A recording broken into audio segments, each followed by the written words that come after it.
Voy a intentar ir rápido porque me gustaría llegar a una actividad para que la hagamos y bueno, y si luego ya os sirve para vuestra clase, que yo creo que igual os sirve para vuestra clase, si no hacéis una actividad igual parecida, pues sería interesante. Entonces voy a ir rápido y bueno, simplemente, bueno, aquí están recogidas algunas de las ideas que vamos a hablar específicamente en la presentación y otras que no están, pero están, digamos, subyacentes, ¿no? Entonces, específicamente vamos a hablar de competencia digital, identidad digital, alfabetización digital y los entornos personales de aprendizaje y las redes personales de aprendizaje, ¿vale? Que, bueno, más conocidas como PLE, porque se empezó a utilizar el término, se extendió el término en inglés, ¿vale? Que es Personal and Environment, pero bueno, cuando hablo de PLE siempre estamos hablando de entorno personal de aprendizaje. Son todos conceptos nuevos que no los hemos trabajado. Y luego, bueno, otros conceptos y otros elementos que evidentemente surgen inevitablemente, como la brecha digital que ya ha aparecido, ¿no? La inclusión digital que evidentemente también está ahí, las comunidades de aprendizaje que tienen que ver con esas redes, esos entornos, y el aprendizaje colaborativo como principio rector de todo esto que estamos hablando, es decir, a nivel tecnológico ya, bueno, ahora veremos incluso alguna herramienta, pero a nivel pedagógico, ¿qué hay detrás? ¿No? Pues siempre vamos a estar hablando de ese aprendizaje colaborativo, de esos principios de aprendizaje socializado que hablaba Vygotsky fundamentalmente, ¿verdad? Entonces, bueno, no voy a entrar, pero sí que recordemos que estamos haciendo mención a esto. Bien, entonces la estructura de la sesión yo me la he planteado así, ¿no? Y bueno, ya habían propuesto empezar a hablar de la competencia, pero como ya sabemos lo que es la competencia, ¿no? Pues simplemente... ¿Saben? Algunos sí, otros me parece que no, por empezaron sí. Bueno, os cuento si queréis un poquito... aquí no sé ahora mismo cómo estáis, pero en España y en Europa hay una moda, es una tendencia, y que tiene que ver con el mundo empresarial, ¿no? Entonces muchísimas cosas las trasladamos del mundo empresarial al mundo educativo. Entonces, en el caso de la competencia la utilizaban sobre todo los orientadores laborales cuando una persona iba a demandar un puesto de trabajo porque estaba en desempleo y hacían el análisis de qué competencias era y el análisis del puesto de trabajo y veían si eso coincidía. Eso se traslada al campo educativo y entonces a partir de la... Bueno, os cuento lo que en mi contexto fue, ¿no? A partir de la propuesta de la Unión Europea en 2004 se deciden que tiene que haber unos conocimientos indispensables. Lo que antes eran los contenidos básicos, las enseñanzas mínimas, se pasan a ser lo que se denominan los conocimientos indispensables. Entonces, los conocimientos indispensables se les llama competencias clave, competencias básicas, ¿vale? Y bueno, en España aparecen oficialmente con la entrada de la LOE, de la ley de 2006, que era del anterior gobierno, ¿de acuerdo? Sí. Del gobierno socialista, para que, bueno, por contextualizar un poco. Bien, entonces en la enseñanza básica se justifica esta incorporación de las competencias. ¿Por qué? Porque hay que priorizar los aprendizajes que son imprescindibles, porque hay que aplicar, no solamente saber, sino hay que saber hacer, ¿no? Esa aplicación más práctica. Y también lo justificamos desde un planteamiento integrador de la enseñanza. Es decir, en lugar de, se supone, de compartimentos estancos, sino que cuando yo aprendiera algo también supiera hacerlo y también estuviera incorporada esa dimensión actitudinal de la competencia, ¿vale? Esto es a nivel teórico, cuento a nivel teórico. Y lo que se buscaba era, cuando finaliza la educación obligatoria, que es a los 16 años en el caso de España, se pretendía que el alumnado se lograse su realización personal, su formación integral, que ejerciera la ciudadanía activa y crítica, incorporarse a la vida adulta y que luego, además, fuera capaz de desarrollar el aprendizaje a lo largo de la vida.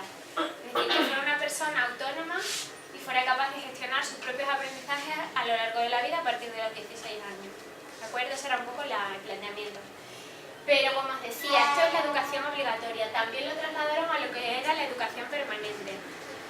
Y pensaban que, bueno, yo tengo puesto aquí también los jóvenes, pero os pongo aquí los adultos. a lo largo de sus vidas y en el contexto de un proceso de desarrollo y actualización, también tenían que adquirir esos conocimientos indispensables. A partir del año en el que se empieza a trabajar esto, entonces, en el caso de la competencia digital, ahora veremos las 8 competencias muy rápidamente, para las personas adultas y para quienes acababan esta enseñanza obligatoria, conllevaba un uso seguro de las tecnologías, o sea, eso implicaría la competencia digital, luego lo vemos más detenidamente, y también el dominio de las TIC, ¿vale? Tecnologías de la sociedad de la información y el dominio de las TIC. Esa sería un poco la definición que hace la Unión Europea, que la tenéis aquí, ¿vale? Tenéis aquí la fuente. La presentación se la dejo a la profesora Gabriela para que luego, si lo considera, pues os la pase, ¿vale? Entonces, la propuesta era que las 8 competencias básicas eran comunicación lingüística, ¿no? Va más allá de lo que tiene que ver con lengua tradicionalmente, sino sobre todo hace mucho hincapié en la comunicación, el aspecto comunicativo en distintos soportes, en distintos canales, etc. Competencia matemática, conocimiento e interacción con el medio físico, cultural y artística, social y ciudadana, tratamiento de la información y competencia digital, aprender para aprender y autonomía e iniciativa personal. Aquí incluían esa actitud crítica, ciudadanía activa, etc. ¿Vale? En cuanto al tratamiento de la información y la competencia digital, la definición que hace el Ministerio de Educación de España dice que una persona es competente digitalmente cuando abandonamos un poco, pensamos en una cosa importante, abandonamos lo que hasta ahora hemos pensado que era una persona competente digital. Normalmente decimos que una persona es competente digital cuando maneja a nivel instrumental la herramienta. Tradicionalmente en la calle, si tú le preguntas a alguien, ¿tú eres competente digital? Y te dice, pues yo no sé manejar el computador, ¿no? Pero no es eso, es mucho más amplio, ¿de acuerdo? Es también saber buscar información, saber procesarla, saber difundirla, comunicarla, seleccionar esa información y la idea clave para transformarla en conocimiento, ¿vale? O sea, ya no es que yo busque esa información, sino que luego qué hago con esa información. Esa es un poco la clave de esta competencia digital. Entonces, incorpora diferentes habilidades que irían desde el acceso a la información, la transmisión y el uso, ¿vale? Y esto tiene que ver con, bueno, ahora lo explicaré, con la alfabetización digital, ¿vale? Está realmente muy relacionado.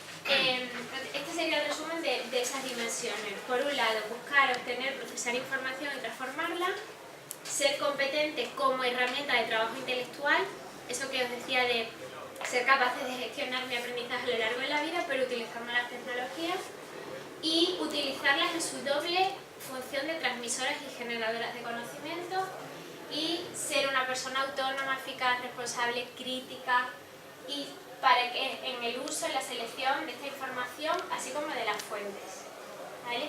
Y esto es muy importante porque, pues como todo, los medios se han incorporado tan rápidamente a nuestra vida que no los hemos ido procesando bien y se han ido produciendo determinadas situaciones pues incómodas, ¿no?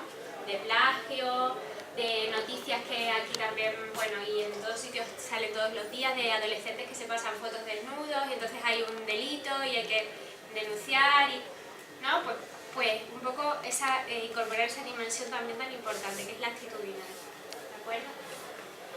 Vale, y como decía, esta competencia digital está directamente relacionada desde mi punto de vista con la alfabetización digital, sobre todo en cuanto, bueno, aparte de la definición que sería una persona alfabeta digitalmente frente a otra que no lo es, no es la que no sabe manejar a nivel instrumental la herramienta, sino esta es la definición que hace Manuel Area, de la Universidad de La Laguna, que supongo que si no lo conocéis, le iréis conociendo, iréis leyendo material seguro. Y bueno, entonces habla de estas 4 dimensiones: la instrumental, la cognitiva, la actitudinal y la política.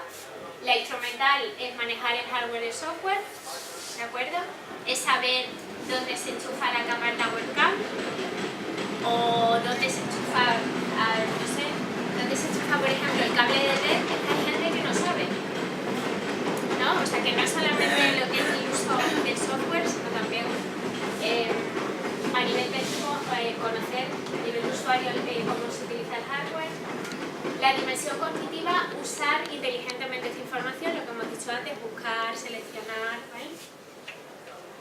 La actitudinal, actitudes racionales ante la tecnología.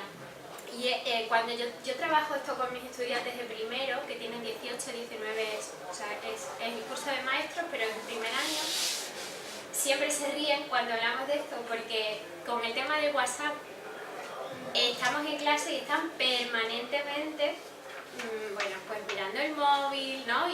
Y yo les preguntaba, ¿qué pasa si un día se os olvida, salís de casa y se os olvida el móvil? Y decía, me vuelvo a casa. O sea, no pueden salir de casa sin el móvil, ¿no? Entonces, otra de las dimensiones de la alfabetización digital sería trabajar con el alumnado esta dimensión actitudinal.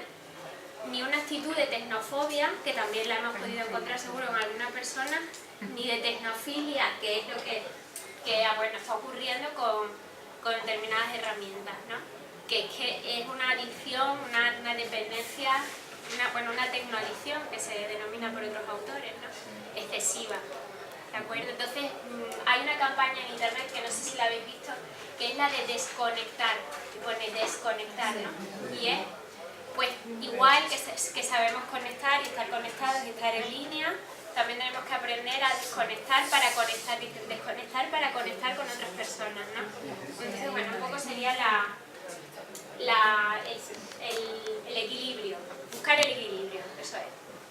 Y finalmente, la dimensión política, que ya ha salido aquí, así que no, que es tomar conciencia de esas implicaciones que tiene la tecnología en nuestras vidas, ¿no?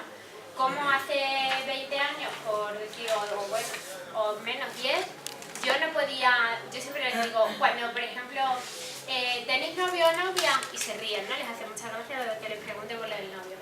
Y me dicen, sí, tal, y entonces hay gente que se ha conocido a través de las redes sociales. Eso antes era impensable. Eso es una implicación en nuestras vidas, lo mismo que le hemos incorporado tan deprisa que no hemos asumido realmente el peso que eso tenía, ¿no? O, por ejemplo, eso, si yo pongo una foto en Facebook, yo sé que esa foto ya no me pertenece, ¿no? Que pertenece a la empresa, pertenece, no sé, y he perdido ya muchos privilegios ¿no? Cuanto a mi privacidad, en fin. Entonces hay una serie de implicaciones, o el WhatsApp, el tener que estar permanentemente a cada momento informados, ¿no? Actualizado a cada momento, o cuando sucede, por ejemplo, otra cuestión a veces que ocurre.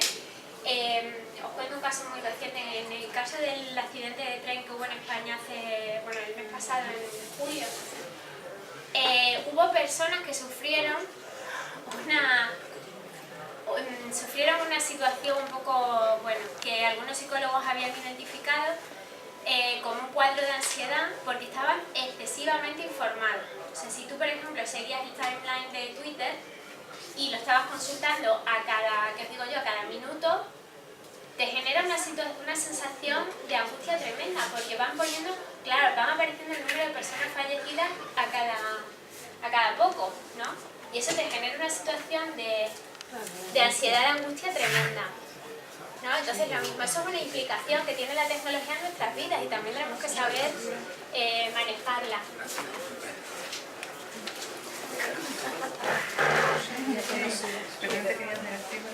¿De acuerdo? Entonces, bueno, eso es un poco estas dimensiones de alfabetización. Y bueno, otro de los elementos de esta presentación que tiene que ver con el trabajo que desarrollo es la identidad digital. Yo a propósito puse ahí identidad digital, y bueno, la fuente es esta, para también si queréis leer el artículo completo. Y bueno, antes de la sesión tuve el placer de compartir con vuestros profesores una hora de trabajo, bueno, no sé si fueron 1 o 2 horas de trabajo, y estuvimos debatiendo sobre qué nos parecía que era la identidad digital realmente, ¿no? Porque se ha escrito ya sobre esto y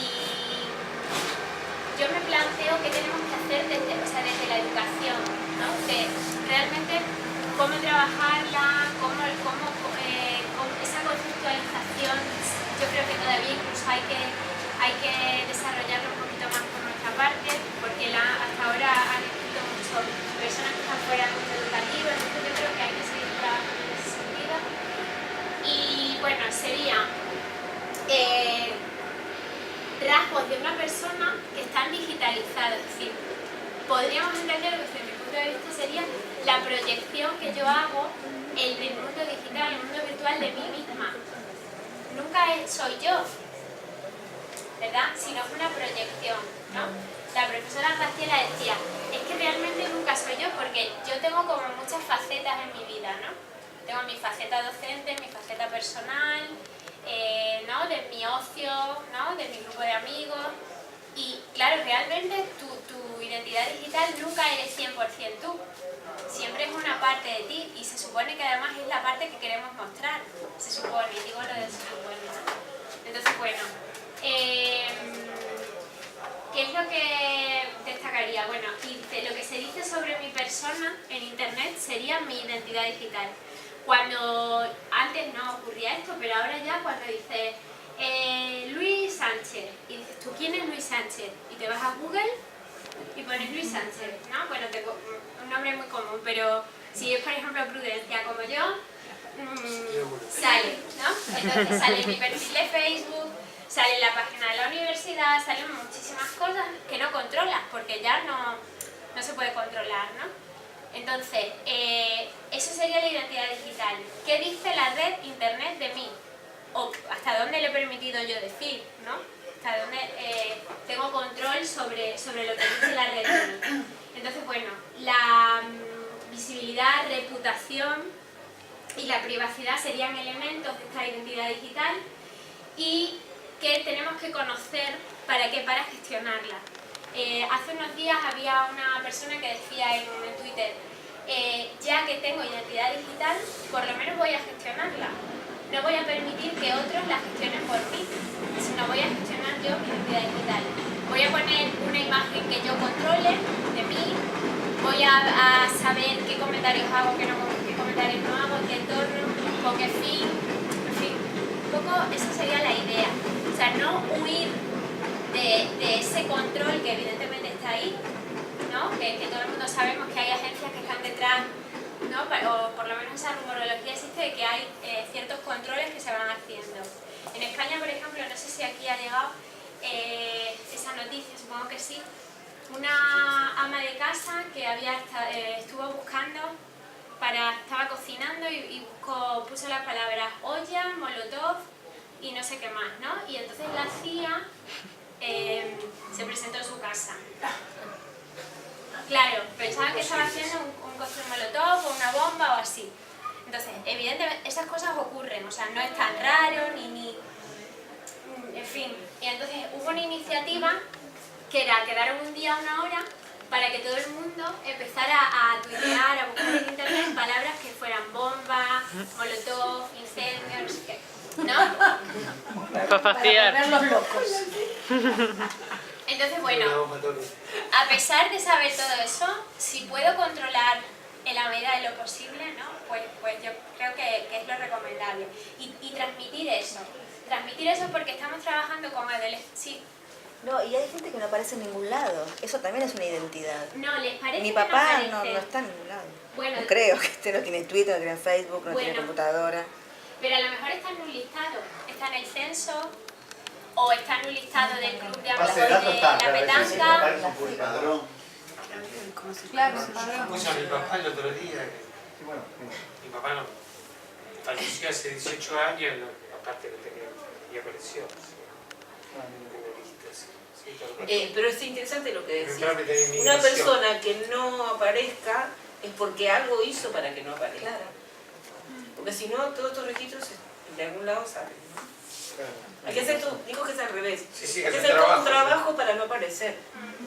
Pero es interesante, bueno, me hago un paréntesis, cada tanto poner nuestro nombre en Google. Porque nos podemos llevar sorpresas. En el caso de nosotros que publicamos, aparecen a veces citas, yo cada tanto lo miro, que ni me entero, claro, de personas que por ahí leyeron un artículo, cuando uno publica a nivel virtual, muchos artículos o libros, qué sé yo, y uno puede tener registro y seguimiento de lo que se hace con lo de uno.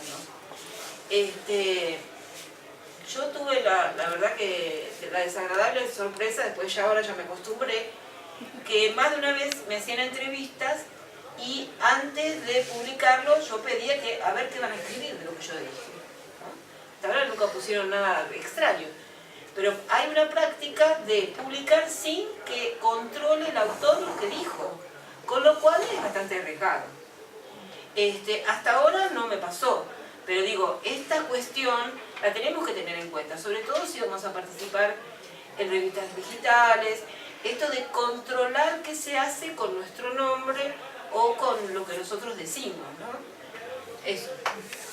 Yo, sin querer, digamos, fomentar el delirio de persecución, un profesor de acá, de la Universidad de Estadística y de Matemática, estaba preparando una exalumna de la escuela donde yo trabajo, una de las escuelas donde yo trabajo. Y la piba le dijo, sí, trabajar en una inmobiliaria. Le dice, ¿querés que averigüemos el estado financiero del representante legal de la escuela, donde el profesor también trabaja? Y puso el nombre, les puedo asegurar que sale qué trabajos tiene, qué ingresos tiene, qué gastos tiene, absolutamente todo. En un sistema que se paga, las inmobiliarias pagan. Sí. Así que digo, muy difícil no estar en algún lugar de la red. Es difícil. O sea que si vos decidís no estar, no podés, no es una, No creo, no es una elección. No, no lo tenés creo. que pagar para... No creo, porque mira, si vos por ejemplo... Pero simplemente con la tarjeta de crédito. Claro, si la tarjeta de crédito. Sí, ya el tema del cajero es la red. La red es freestyle, ¿eh? Ay, el cajero automático. Sí, no, pero hay niveles. Yo estoy diciendo a nivel de los buscadores. No, yo entiendo que... Ahí se puede ocultar. En otros niveles ya no. Más difícil. ¿Te das cuenta que hay muchas películas No, además las bases de datos. son hace mucho tiempo, ¿no? Las bases de datos se metieron. Pasa que ahora está el tema de la facilidad de publicar datos. No, y además otra cosa que pasa es que la gente que no tiene Facebook, yo tengo hace muy poco, me resistí todo lo que pude hasta que ya no pude más cuando mi hija me dijo que quería tener y no me quedó otra, porque me parecía que yo tenía que... para controlar, que uno tenga. Por eso, pero la verdad es que coincido con la compañera que a mí no me parecía necesario, sigo pensando que era necesario, pero a mí me llamó la atención algo. En un campamento estábamos muchos docentes con nuestros alumnos y todos tenían menos yo. Y sentí como que no me miraban, o sea, como que... Y una me dijo, a mí me resulta muy sospechoso que no tengas, como que la rara era yo. Para mí lo raro muy sospechoso. Pero, y a mí me parece que es al revés, para mí lo sospechoso es que todo el mundo quiera mostrar cosas de su vida privada y que encima son todos felices, lindos, a nadie le pasa nunca nada malo. Eso me parece más sospechoso todavía, porque entonces a mí me pasa todo. Claro, pero bueno, la condena social, cuando decís no miro televisión, no tengo Facebook, es tremenda, eso también es identidad. Los demás te adjudican esa identidad, ¿no? Y después uno termina haciendo lo que hacen todos, porque tampoco querés ser un alienado, tampoco querés ser el raro. Mi hija, de hecho, me dijo, ¿por qué todos en mi clase tienen y yo no, mamá? No sabía qué responderle. Bueno, después decidirás vos, yo como adulto decido, pero la verdad es que era la única. Tiene 9 años mi hija, tiene 20. Me parecía como que, bueno, aspiremos un poco, no sé, hasta que... Sí. No, Está bien, sí. Por otro lado me hace acordar al cuento esto de la visibilidad, el cuento de la carta robada de Edgar Allan Poe, que la reina le llega en presencia del rey una carta que la compromete, entonces se da cuenta que la van a pescar y para ocultarla lo que hace es dejarla visible. Ahí pone cara de nada y la carta queda visibilizada, a tal punto que el rey no la ve. Llega el ministro sí pesca que algo pasa, se lleva la carta y le muestra a la reina que en realidad él está en posesión de esa carta. Y el poder de él está en tener la carta, no en usar la carta. Entonces después va la policía que tiene la lógica de no sé qué cosa y no encuentran la carta y finalmente la descubre un inspector que usa la lógica del ministro y piensa que él tiene que haberla dejado totalmente visible porque fue la lógica con la que él consiguió darse cuenta de lo que pasa hoy y era así, está oculta en la visibilidad. ¿Por qué digo esto? Porque vieron esta cosa que está circulando de estafa en el uso virtual de mensaje de texto Sí. y que después cuando vas a la página existe y hay un teléfono que existe y te hacen depositar plata por autos. Te ganaste un auto. Esos mensajes que te llegan, sí, que te llegan. Yo pagué. Yo pagué por un auto imposible. Pero en un momento digo, mirá cómo está este mensaje. ¿Y si es verdad? ¿Y si es verdad? ¿Y si es verdad? Era un televisor, no sé qué. Mis hijas me decían, sos una estúpida, mamá. A ver, te están recontra hiperestafando de acá a la China. No, porque mira, está la página. Hay una página donde está comprometida Visa, tú. Claro, lo que no se me ocurrió nunca que tendría que haber ido a googlear. No ir a la página que me daban ellos. Porque cuando googleé, después que pagué 380 pesos por algo que jamás llegó, había denuncias. Entonces digo, lo maravilloso de visibilizar tanto, que ocultarse la visibilización. Entonces digo, ¿qué es esto de que en realidad, esto sospecho? Hago tan visible, ¿qué dejo oculto en esto que dejo tan visible? ¿No? Bueno, yo decía, ¿cómo puede ser? Vas al coso del consumidor y dicen que no puede hacer nada. Y están denunciando solo, se denuncia vía internet. Solo vía Google te enterás. Digo, bueno, la próxima ya sé que tengo que ir a Google. Claro, primero Google. Pero bueno, no importa. Pero si se denuncia la página, si hay una tentativa de estafa, digamos, la empresa Google tiene que operar sobre eso. No opera. Hay una página. Con la policía. Bueno, después averiguo. Sí, Porque yo decía, en realidad, esto tiene que Es funcionar lo mismo que justamente porque hay cuando mucha gente hay un comprometida en una acusador página. o alguien que te está molestando, lo que sea, a nivel Facebook, Sí, sí funciona. lo baja. Bueno, Porque hay una además llegó el responsabilidad. Es internacional esa estafa, La vez pasada estaba el abogado, Yo creo que pagué eso. Y no lo hacen más. pero es Obvio, internacional esa no, nunca lo había hecho estafa, antes, necesitaba que que a veces son en países aquí asiáticos y te A llegan. ver, Ya veo que perdón, puedo dar un ejemplo personal. Captura de identidad, phishing creo que se llama. Yo cuando el año pasado, en junio, yo tenía un diagnóstico feo de salud. Bueno, o casualidad, yo digo, no fue casual, me captaron las cuentas de correo electrónico y a todos mis, o sea, después yo lo tuve que buscar, eran 2 correos que estaban incrustados en mis contactos, le digo por si alguna vez le pasa. A todos mis correos llegaba un mensaje pedido de ayuda, justo en ese momento. Con una redacción media extraña, pedía dinero, ¿no? Sí, pero llegó y generó muchísima angustia y además generó muchísima molestia en mí para poder sacar eso, que yo cada vez que hacía algo no me llegaba a mí, sino que llegaba a la respuesta con mi identidad, ¿sí? Con mi nombre, todo, pero a otra persona. Estos procedimientos suceden y hay, digamos, no es algo automático, porque el pedido de ayuda, cuando hay una situación, algo se linkeó, se organizó con palabras claves y ahí opera la estafa, digamos. Igualmente no tenemos que ser inocentes, digamos, si nos llega un mensaje medio inglés, en ese mensaje decía ahorita, yo no digo ahorita, bueno.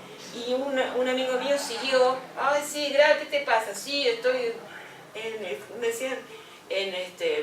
en Sudáfrica, en Costa de Marfil, qué sé yo, me quedé sin plata, tenés que depositar en el banco de Sudán, no sé qué cosa. Increíble.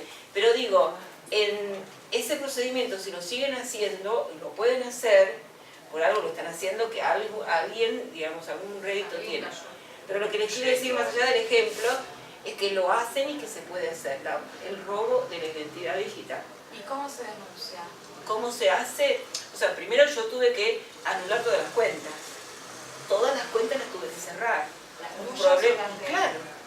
En realidad lo que habían captado era toda mi mi lista de contactos y operaba, no solamente mandándolos directamente a mi lista de contactos, sino cada vez que yo intentaba hacer algo. O sea, yo no podía operar en mi correo, pero estas dos personas sí tenían una identidad. Entonces yo lo que hice, le digo porque tanto Hotmail como Yahoo dice el procedimiento para esto, para robo de identidad, lo que hay que hacer. Hay que hacer primero una denuncia, pero lo que les aconsejo es lo que hay que hacer es buscar entre los contactos cuál es el contacto extraño, porque aparecen. Y uno que tiene que hacerlo, bloquearlo. Una vez que lo encuentra, lo bloquea, lo anula, lo denuncia, por supuesto. Se levanta, digamos, ese virus que han hecho y ya se puede trabajar igual.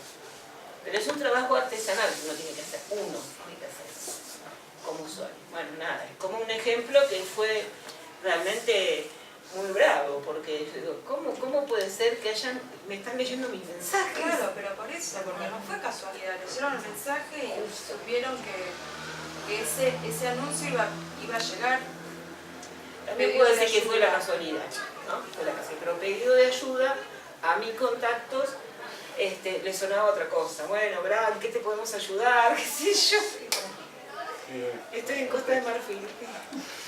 Bueno, luego también es verdad que dentro de la policía hay secciones especializadas en delitos tecnológicos, ¿no?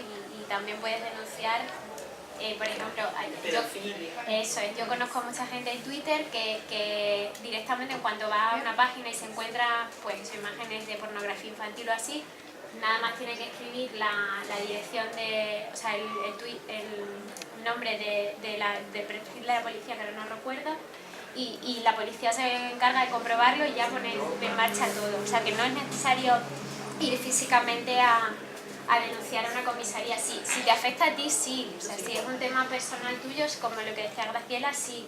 Pero si es, por ejemplo, que tú detectas un delito pues contra menores, contra una situación de ese tipo, sí, también. Cada vez más. Sí. Es que no hay legislación recién ahora. Claro, ese es el tema, como todo, ¿no? Que vamos como después.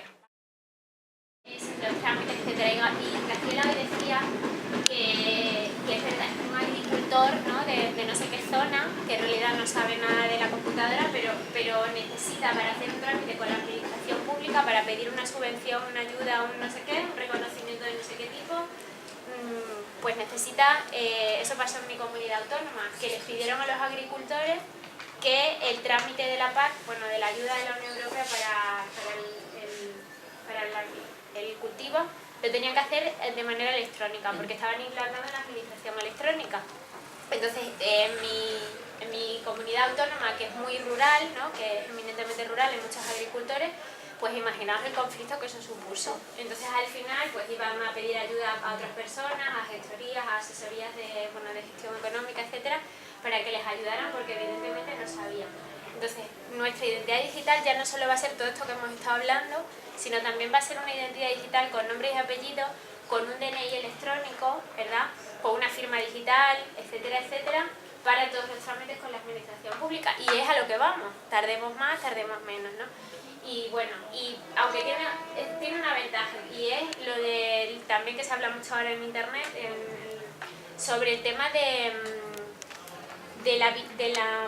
la visibilidad. O sea, también que las administraciones públicas están obligadas a visibilizar todo lo que hacen y a publicar que cuando se hace una calle, cuánto dinero cuesta el asfaltado de la calle, cuánto dinero ha costado, pues qué sé yo, hacer un edificio, o por lo menos en España ahora se está demandando eso mucho con todos los problemas que ha habido, ¿no? Y que sigue habiendo, pues porque nos hemos dado cuenta que todos los ciudadanos, que evidentemente el dinero se va por alguna parte, ¿no? Entonces, bueno. Eso también señala una crisis de la democracia, porque parecería como que es necesario que el propio ciudadano controle la administración, porque los estratos de representatividad están fallando, están corruptos. Entonces es como que, a ver cómo nos expresamos, cómo controlamos la gestión, ¿no? Bien, y bueno, y lo que os decía, mejor gestionar que dejar que crezca libremente, ¿no? Eso de, bueno, pues lo que dicen de mí en internet me da igual, porque no, bueno, siempre es mejor gestionar y controlar, saber por lo menos qué dicen de mí.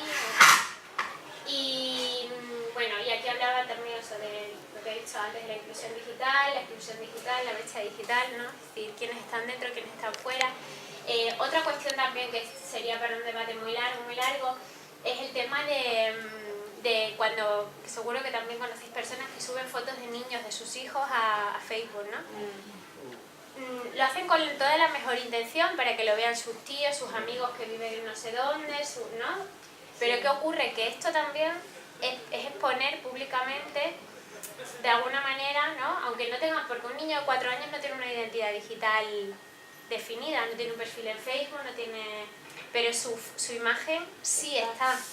Pero cuando los etiquetan en una foto, sí. Porque mi hija subió, tengo dos grandes y uno de 11 ahora. Pero cuando él tenía 4 o 5 años, subió una foto, lo etiquetó, y a partir de ahí uno pone en Google el nombre de él y aparece. Claro. Que yo me reenojé con mis hijas. Claro. Súper enojé. Claro. Entonces, bueno, todo esto hay que controlarlo mucho porque por otro lado luego la legislación impide que aparezcan imágenes de menores en los medios, pero Internet entonces no es un medio, en fin. Esto, ya digo, que daría lugar a mucho debate, ¿no? Entonces yo os traía dos cosas. Uno, que es el efecto Streisand, que tiene que ver con la identidad digital, que es cuando, bueno, se llama así porque la cantante Barbra Streisand, que supongo que le conocéis el caso, ¿no? Entonces, bueno, hay otros muchos miles de casos. Aquí en Argentina ha habido, yo lo estuve leyendo... ¿Cuál es el caso? Mi caso no, la campana. Ah, bueno, lo que ocurrió fue que... Perdón, es ¿saben qué tiene que ver? Ah, sí. Con lo que vos dijiste. También pagó por un televisor que nunca le No, llegó. tanto no, eso es una sola. ella tiene, bueno, tiene una mansión en Los Ángeles, creo que es, y entonces alguien tomó una imagen aérea de su casa y decía cuánto medía la casa en extensión y cuánto dinero había costado. Entonces ella intentó por todos los medios que esa información no se hiciera pública, que eso no saliera, y consiguió justo el efecto boomerang, el efecto justo contrario.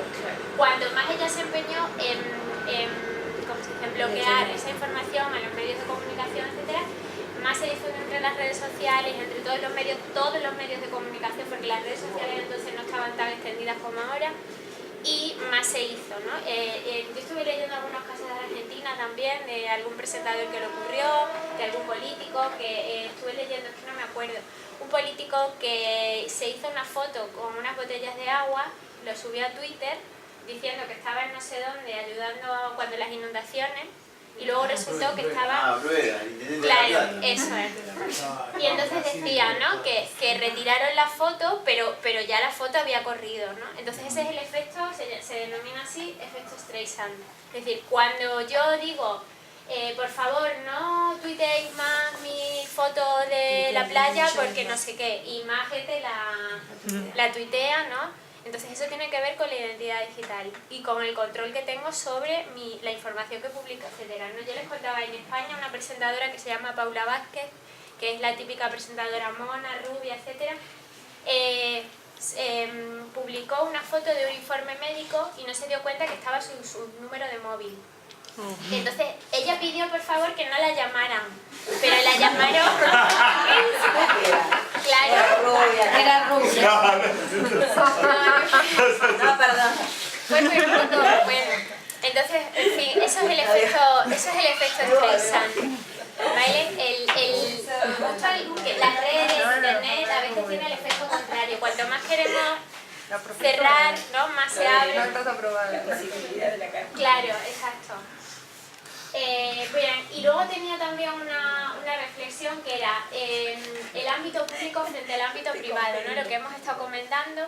Hay un artículo que ahí está puesto el enlace de un artículo muy reciente de un profesor de tecnología que el blog se llama Sarsatic, que supongo que está ahí referenciado por si os interesa porque tiene noticias siempre reflexiones, enlaces muy interesantes a recursos y tiene que ver con la tecnología educativa.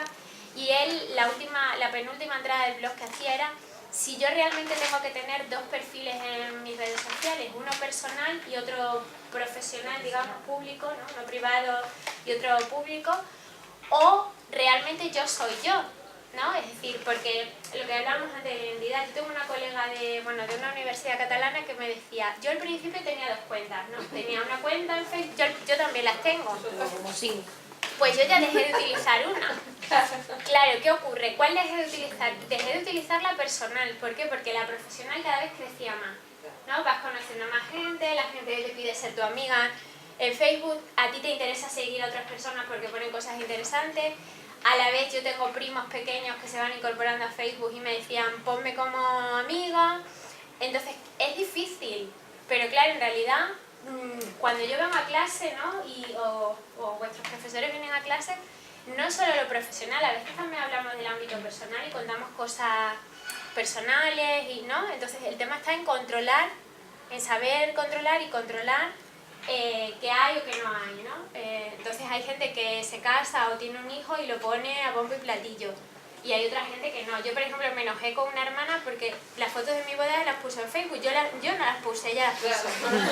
Entonces, claro, ¿por qué? Porque esa información yo no creía que era relevante, sinceramente. O sea, no por nada. La gente que vino a la boda sabe que me casé. Y los que no, pues porque no tenían que venir. Entonces, no. Claro. Que te va a cambiar la vida, ¿no? Claro, pero bueno, un poco... Uy. Claro, un poco él hace esa reflexión y yo la recomiendo si tenéis que... No es muy larga, que la leáis porque es verdad, ¿no? O sea, en realidad yo soy yo, con mi ámbito personal, con mi ámbito profesional, y de mi ámbito personal también aprendo. También hay gente que pone enlaces, noticias que me interesan, que me siguen, bueno, un poco... Vale, y llegamos, intento acabar ya, a los entornos personales de aprendizaje. A partir de ahora vais a ver varias imágenes que tienen que ver con una reflexión sobre cómo aprendo. Entonces, el aprendizaje podemos utilizar la metáfora de un puente, ¿no? De un puente más o menos mejor, más o menos fuerte. También, bueno, aquí tiene que ver con ese entorno, ese aprendizaje colaborativo del que yo hablaba, ese construir el conocimiento de manera compartida, de manera colaborativa. ¿Y quién nos dice que no aprendemos, por ejemplo, cuando vamos caminando por la calle y en una pared vemos una frase, una reflexión, un dibujo, una imagen, ¿no?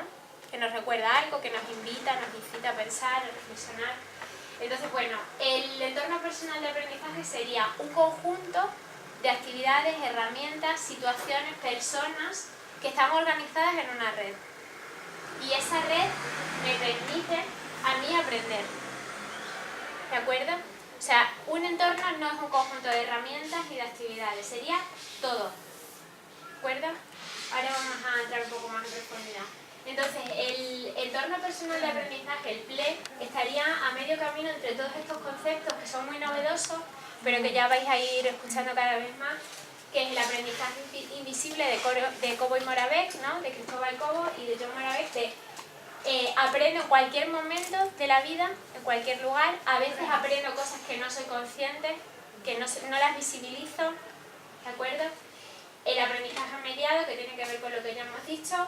El aprendizaje ubicuo, es decir, en cualquier lugar aprendo, ya no aprendo solo en los entornos formales, en la escuela, en la universidad, en un curso que hago, ya no, o sea, ya los muros han caído, me da igual si son virtuales o físicos, los muros han caído, ya aprendo en cualquier momento. Y la comunidad de aprendizaje, que también cada vez está teniendo pues mayor fuerza, ¿no? Que no es un concepto nuevo, sino simplemente está teniendo ahora una dimensión diferente con la red, con internet. Entonces yo pongo imágenes siempre de caminos, de carreteras, de hacia dónde vamos, nos llevan. Para mí esos son los PLE, son los entornos, ¿no? Es decir, es el camino que voy haciendo. Y ahí me encuentro personas, me encuentro herramientas, actividades, situaciones. Y bueno, y tiene que ver con los 3 ámbitos, el ámbito de la educación formal, de la no formal y el de la informal. ¿Qué autor dijo de aprendizaje invisible? ¿Perdón? Cobo y Moravec. Cristóbal Cobo. Está el libro gratuito disponible en línea. Si ponéis aprendizaje invisible de Cobo, C-O-B-O, y Moravec, que es M-O-R-A-V-E-C. Y bueno, os sale, está gratuito. Entonces, ¿cómo llegamos al aprendizaje? Pues podemos llegar otra vez de un puente, de un camino, de una carretera bajo una montaña, una escalera, ¿no? Es construir un espacio sin forma definida, porque un entorno personal de una persona no tiene nada que ver con el entorno personal de otra. Entonces no hay una forma definida de un entorno personal de aprendizaje, pero sí queda claro que confluyen relaciones entre lo que hemos dicho, herramientas, actividades, personas, contenidos, que, y aquí es una idea nueva, hagan posible ese crecimiento y enriquecimiento mutuo. Si no hay la colaboración del otro, de la otra persona con la que construyo, con la que comparto, no se considera que existe ese entorno personal de aprendizaje. ¿De acuerdo? Entonces se trata de construir nuevos caminos, nuevos itinerarios formativos. ¿De acuerdo? Entonces, ¿qué son los PLE?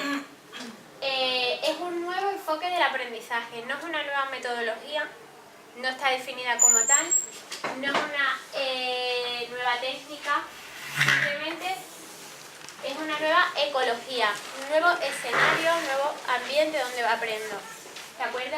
Donde además los planos no están organizados jerárquicamente, el formal, el informal, sino que están superpuestos y totalmente mezclados, ¿de acuerdo? Eso es importante también. Entonces un PLE es con quién aprendo, dónde, haciendo yo qué, es decir, actividades, y también qué hago con lo que aprendo, es decir, las conexiones cognitivas por mi parte y sociales que se producen, ¿de acuerdo? Y esto respondería a esas actividades, a esas herramientas, a esos lugares. Bien, aquí, bueno, esto es una infografía que hizo Jesús Valverde, que es un profesor de mi universidad, ahora es el director del campus virtual de la universidad, donde recoge, de alguna manera, ejemplificando cuáles serían las herramientas o las actividades que tienen que ver con un PLE, en tres ámbitos: el ámbito de la comunicación, el ámbito de la lectura y de la creación. Pero voy a pasar rápido porque si no, no vamos a poder hacer la actividad. Entonces me interesa.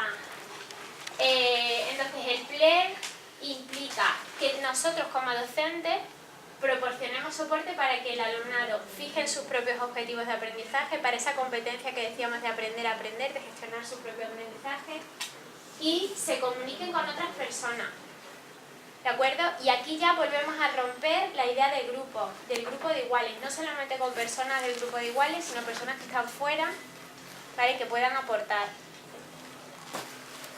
Bueno, paso rápido. Entonces, bueno, aquí tenéis escrito todo por si tenéis interés en luego leerlo. Y una idea importante del PLE y de las redes personales de aprendizaje. No, les digo que después, que no se preocupen, que se los vamos a subir al Google Drive. Lo que es, bueno, Jordi Adel tiene bastante escrito sobre PLE, Jordi Adel y Linda Castañeda. Hay un libro que lo han publicado ahora en 2013 de PLE, que está también disponible en línea, gratuito, ¿vale? Por si tenéis interés. Con que pongáis Castañeda ya del 2013 sale, ¿vale? Tienen publicaciones en 2012 que también están gratuitas, abiertas, pero la última es la de 2013. Y bueno, él hace una representación de qué es para él que sería un PLE, ¿no? Entonces tiene componentes teóricos, tiene unas partes, bien. Entonces la idea que yo saco de todo esto es que es importante pensar que en un PLE o en una red, el PLN, es decir, la red personal de aprendizaje, yo tengo que ser una no consumidora, sino prosumidora, es decir, tengo que crear, tengo que producir información. Y ahí, en el caso, por ejemplo, de la red social Twitter, hay mucha gente que critica que hay personas que solo se dedican a consumir lo que otros hacen, que no producen. ¿Vale? Entonces esto es una filosofía nueva, ¿vale? Bueno, aquí tenéis todo. Y bueno, ahí está la definición de la red y las fases de la adopción de la red personal de aprendizaje, porque hay autores que van más allá, dicen, ya no es mi entorno, es mi red. ¿Y quiénes están en mi red? Pues están mis amigos, mis familiares, mis colegas de trabajo, los colegas que no conozco, que son de otros centros, de otros colegios, de otras universidades, que están a no sé cuántos kilómetros, gente de otros países, esos también están en mi red personal de aprendizaje, porque yo los he ido incorporando, ¿de acuerdo? Esa es un poco la idea. Y así el rol del profesorado, según Alex Kouros, se convierte en un Sherpa. Un Sherpa, como sabéis, es la persona que nos guía en la alta montaña, ¿verdad? Pues para Alex Kouros, el profesor en este nuevo entorno que es al que vamos, es esa persona que nos ayuda a rodear esos obstáculos y dirigirnos a nuestros intereses, a los objetivos, a qué es lo que queremos aprender, ¿vale? Esa sería un poco la... Bueno, aquí tenéis estaría entre la alfabetización mediática, el conocimiento y las redes sociales, ¿vale? Y yo le decía a la profesora Graciela que esta es una herramienta muy interesante, que es Simbaloo, para gestionar vuestro PLE, ¿de acuerdo? Es decir, cuando queramos visualizar o poner un poco en pie de qué tienes, por qué actividad está compuesta mi PLE, pues tengo esta herramienta que me permite integrarlo. Y además hay Simbaloo Webmix, que es como se le denomina a este escritorio, se le denomina Webmix, de otros docentes que lo tienen abierto y permiten que yo consulte. Y puedo consultar recursos que otros docentes tienen y siguen. ¿Vale? Eso yo creo que es bastante interesante para vosotros, ¿no? Que Si podáis... uno, te pregunto, si uno consulta te aparece así esa imagen y vos seleccionás de ahí. Claro, los que están abiertos los puedes consultar, pero para crear el vuestro tenéis que registrar, pero es gratuito, ¿vale? Bueno, entonces, la actividad ya, no sé si lo he dicho, pero bueno, os digo, si queréis en vez de hacerlo individual, lo hacemos pues cada 2 o 3 personas que estéis así sentadas. Vamos a intentar hacer una representación gráfica de vuestro PLE, ¿vale? Es decir, qué herramientas, qué personas y qué actividades estarían compuestas por vuestro PLE, ¿vale? Con que dibujéis 5 cositas o 6, ¿me vale? Con el móvil hacemos una foto y lo subimos a Twitter. Ahora os decimos los hashtags para que los pongáis, ¿vale? Pero no, hay que tener No una todos cuenta de tienen, Twitter. Eso. Bueno, quien tenga... ¿Tú tienes? Vale. Bueno, entonces, esta actividad... Los grupos pueden estar alrededor de las personas que sí tienen Twitter. Claro, sí, da igual. Yo he dicho Twitter porque es lo más rápido, ¿vale? Es lo más rápido. Y además nos permite, al poner el hashtag, nos permite seguir la cronología de todos los compañeros de clase que han subido su play y lo podemos ver. ¿Vale? ¿Conexión? ¿Tienen conexión? Claro, tenemos conexión. O se suben después. Dejé, sí, dejé. ¿Para qué? Mariana tiene Sí, tiene tarjeta. Vos tenés Twitter. Sí, digo, pero no sé.